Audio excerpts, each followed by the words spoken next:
Hello everyone. This video will explain some of the considerations SAS uses to determine if a student is eligible for a memory aid. We have many high school students ask us about memory aids, reporting they were able to use one all through high school and are hoping to continue to access this type of accommodation. The use of a memory aid in post-secondary is to address long-term memory retrieval deficits, which must be documented through standardized psychometric testing using adult norms. Select tests with the word memory in the title can often be misunderstood by students.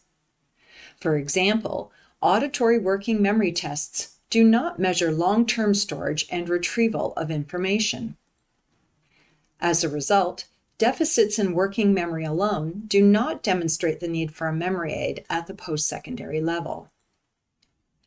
Post-secondary institutions must use specific criteria to determine the use of a memory aid or formula sheet. Psychoeducational assessments must include complete and fulsome memory testing to ensure information has been initially learned and stored. In order to evaluate problems with long-term memory, one must have memory measures that account for the amount of initial learning when interpreting the meaning of any delayed memory scores. Some students may actually be struggling to transfer information into long-term memory in the first place. In such cases, the challenge isn't always a memory retrieval failure. Rather, supporting the encoding of information into memory is often more helpful. This is just one aspect that is considered when determining if the use of a memory aid or formula sheet is suitable at the post-secondary level. Unfortunately, many students are rarely taught good study strategies in high school, and yet it's like you should magically know how to study in powerful ways. Simply rewriting or rereading notes is what most students think good studying looks like. The reality is, it's not fair to expect you to know how to effectively study once you start university without any prior explicit teaching. Let's learn more about how to consolidate learning into memory, whether you may qualify for the use of a memory aid or not. Kayla, our writing and learning specialist, has some excellent ideas. Many of the techniques she's going to share with you may be new to you. Let's hear what she has to say. Do you want to learn how to maximize memory while studying? Watch this video for evidence-based strategies proven to support neurodiverse minds. Tip 1. Set realistic attention goals. Studying longer does not mean studying better. Think about it. As fatigue sets in, you'll become less productive. Most of your time and energy will be spent resisting distractions rather than on studying. Or, if you slip into hyperfocus, you could push past your energy limits without noticing and burn yourself out. Your brain will need a longer recovery period and will start to associate studying with exhaustion, making you more likely to avoid studying in the future.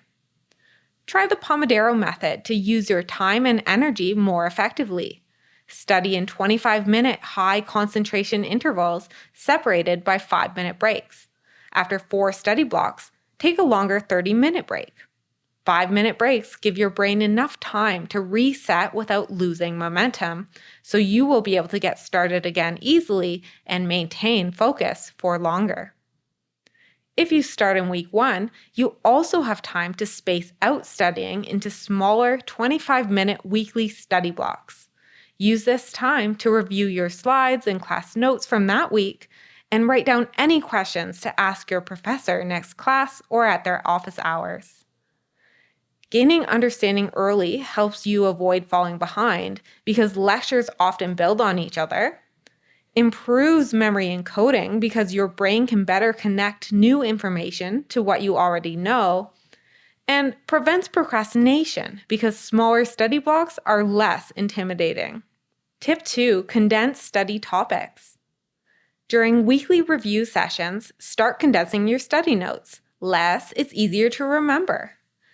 To identify big ideas more easily, try identifying them weekly. It will be much easier to remember what was emphasized in lecture right after class rather than 8 weeks from now, right before the exam. Recall verbal cues from your professor. What did they say was important to remember? Or what did they repeat multiple times or say more slowly? Contextual clues can also help, like text that is bolded, on a summary slide, or that your professor handwrites on the board during class. Know other kinds of high-value information too that often appears on assessments, like theories, processes, formulas, and definitions. Once you have identified 3 to 5 big ideas, turn them into flashcards. Each week, add a few more and practice them, especially the harder ones. This strategy ensures that study time is spent productively on what you need to learn rather than on what you already know. And the smaller task prevents procrastination. You don't have to make 50 flashcards all at once. Tip 3, reduce cognitive load. Cognitive load refers to the amount of mental effort required to process information. A little effort helps you learn if you are engaging more deeply with course content, but too much can overwhelm your brain, which makes it harder to understand and remember. Neurodivergent students often experience higher cognitive load because more mental energy is often required to manage differences in attention regulation, sensory sensitivities, language processing, or pain management. The good news? You can reduce cognitive load and free up energy for learning. One simple strategy: turn your notes into mind maps. For example, imagine you are a psychology student trying to memorize these notes. That's a high-load task. Lots of text, isolated details, and disorganization. Your brain has to work extra hard to filter and organize the information before storing it into memory. Help your brain out by filtering and organizing concepts on paper first. This mind map covers the same class content but presents it in a structured, condensed way. Memory encoding is now easier because related ideas are grouped together under a concept or question, similar details like stage names are aligned, and information is reduced to keywords and visuals that represent course content. If you have dyslexia or are managing concussion symptoms, reduce cognitive load even more by reducing text contrast too. Using a darker shade of paper can be effective. Combining mind maps with visual memory cues makes them even more effective. That's because the brain processes text and images separately, giving you an additional pathway for memory encoding and retrieval. These images also force you to practice recalling and explaining information in your own words, just like you will need to do on an assessment. Tip 4, reinforce with repetition and recall. Active recall means pulling information from memory, not just rereading it. 2 effective strategies are flashcards and practice quizzes. These study tools work best when you create them yourself because predicting questions helps you think more deeply about the material. Try creating a variety of different question types that use lower level and higher level thinking skills. Define key terms, compare concepts, apply ideas to new situations, and evaluate strengths and weaknesses. These are the kinds of questions you will see on exams. Preparing for them while you study can improve the flexibility of your memory so that you can more easily apply what you studied in new ways. Another powerful recall strategy is called blurting. First, review a concept for 1 minute. Then, put your notes away and write down everything you can remember. Finally, compare your notes to the original and use a different color pen to write in what you forgot and correct what you got wrong. For even better results, make a mind map first, then blurt with that. And don't just recall content once. Recall the same information multiple times across multiple days. This strategy is called spaced repetition. Let's break it down.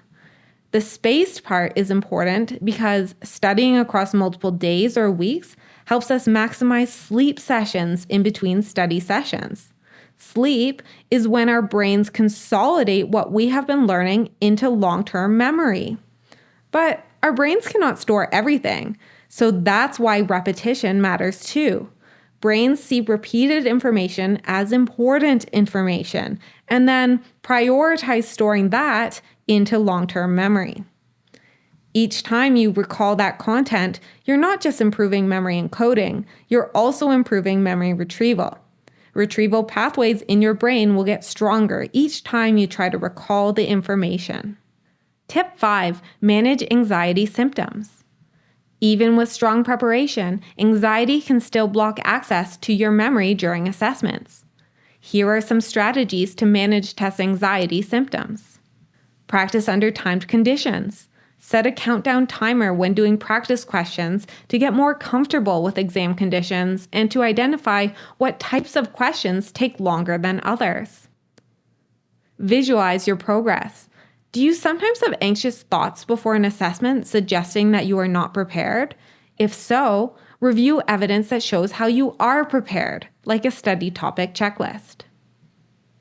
Move your body to release some anxious energy too. Start your day by going to the gym, going on a walk, dancing around your bedroom, or shaking it out and swinging your arms across your body. Memory dump.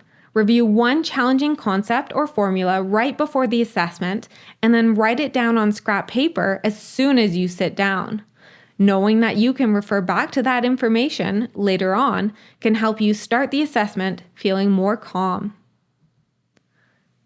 Try these study strategies out and see what works best for you. If you have any questions, don't hesitate to reach out to your SAS advisor, the SAS Writing and Learning Specialist, and library learning experts.